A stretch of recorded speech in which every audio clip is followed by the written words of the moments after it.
Hey there everyone, Hitesh here, and in this video we're going to take down switch and case in Golang. They are fairly easy, fairly simple to work on with. So we're going to first create a very simple game, and then I'll take you on to the playground, the online version of Golang, and will prove my point that sometime, in fact most of the time, it is much more easier and it makes sense to have things installed locally for the developing things, because when you do things on their virtual machine, somebody else's virtual machine, they are in full control of it, and it's not they intentionally want to play with you, it's for their own safety that they block some of these features. You'll see that what I'm saying, and it will make a lot of sense by the end of this video. So let's go ahead and work on with the switch case. What do we do with the switch case up here? We want to design a simple dice game which works with between 1 and 6. If it comes 1, user can just open up their playing. Just assume we are trying to design the Ludo, which is really world famous game. In case you don't know, just go do a research of that. It's a dice game. When you just play, dice has numbers between 1 and 6. If it is 1, you are allowed to open up your playing dice, whatever they say it. On the 2, you move 2 spaces. On the 3, you move 3 spaces. On the 4, you move 4 spaces, and so on. In the case of 6, you move 6 spaces, but you also are allowed to play the dice again. So these all messages should be absolutely clear to the user. So that sounds really simple to work on with. Let's go ahead and do this. This should be fairly simple and should be fun as well. Let's go ahead and create a new folder. This one is going to be 13, and we are taking down switch case in Golang. And let's go ahead and create a new file. This one will be main.go. Nice and easy. Do we need go mod? Yes, of course we need go mod. We are not going to skip that one up here. Go mod initialize switch case. Okay. Now we have all this one going on nicely. Let's go ahead and first create a package for main and a function for main as well. And just like always, we are going to have a funct message that will say switch and case in Golang. Okay, nice and easy. Now how we're going to take down this dice game, we have already seen this kind of a stuff once in the past, that this all is dependent on creating or generating the random number. For that, we are not going to be using the crypto. We'll be using the package from the math.random. So we're going to go for that. And by the way, by default, you are always going to see this rand actually coming up from the math.rand. Yes, the crypto rand is also available as a suggestion, but majority of the time rand is gonna coming up from math.random or math/rand. So let's go for that, and we're gonna go ahead and say I need a seed. How do we generate a seed? Obviously time.now should be more than enough, but we want to be 100% sure, so we want to go for a precise. You can go ahead and say I want to go for a nanosecond, or you can go for a Unix, Unix nano, which also is kind of a similar. So let's save this one, and now we have seeded so that we can get a random number every single time. Now we need a dice number, so let's go ahead and create a variable which is going to be dice number, and let's populate it directly with the random number. So we're going to say rand.init n. So that's what it is going to have. Int n, not init n. There we go. And we want the number to be between 6. So it will generate a number between 0 and 5. Told you range is always non-inclusive, but we can actually get rid of that by simply adding 1 to it. So there we go, all done. Now let's go ahead and print the message for that, and which one will be saying value of dice is, and then we're going to just print up the dice number. There we go. Should be fairly simple. Let's go ahead and give it a try if things are working for us or not. And then we're going to touch on to switch and case. So let's go ahead and try that. So it is 2, it is 5, it is 2. So we're seeing that we are getting all these values and numbers. So yeah, randomness is working fine.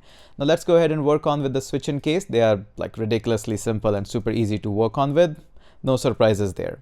So we're going to have a simple switch, and then we check out for the dice number, and you can actually go ahead and compare with that with multiple cases.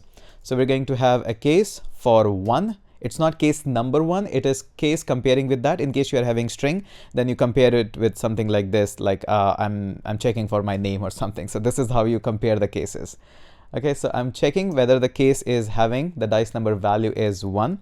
If that is the case, I'm going to go ahead and say, hey, I will have a funct.println, and it will say that dice value is 1 and you can open. So that's what it is, open. Okay, so this is what we have got. Pretty easy and simple. In the case of case value, when it matches to 2, I can go ahead and say funct, and it says you can move to spot. So there we go. That's pretty much it. Now let me go ahead and quickly write the cases till we have all the 6 values.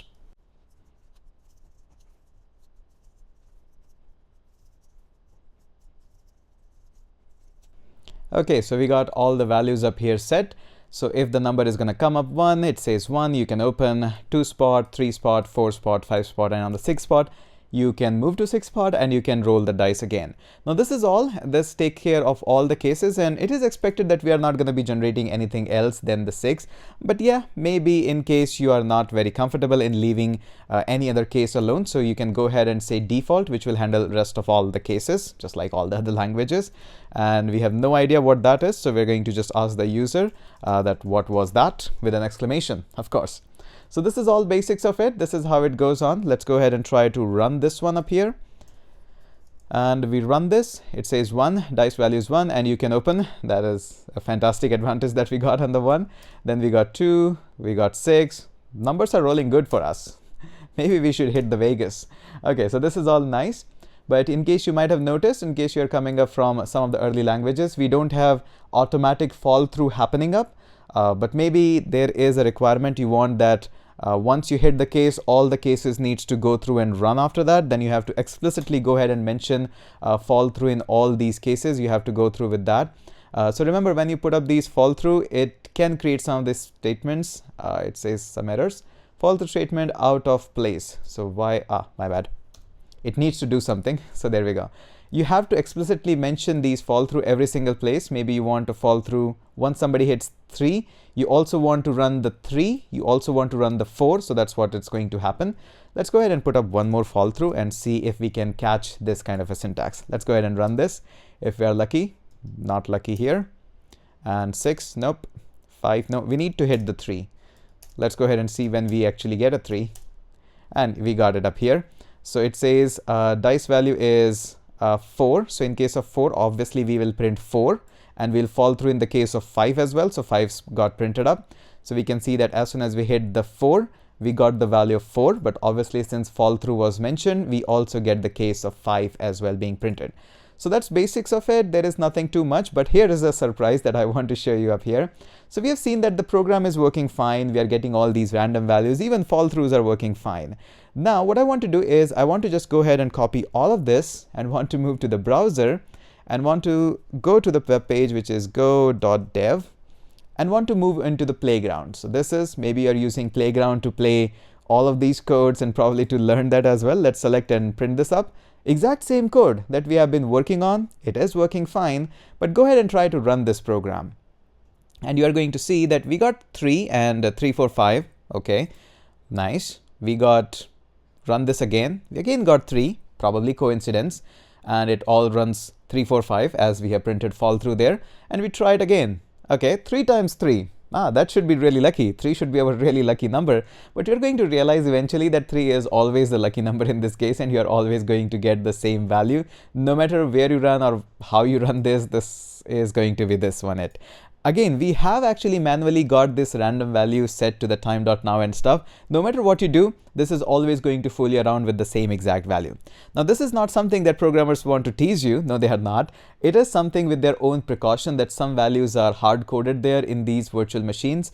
Surely these are nice playground to work on with, but as I told you, in some special cases, they actually can hinder your learning experience. And that's why I say, yes, installation can be sometimes a painful process, but please go through and install things onto your local system. Have full control on that so that you can learn better.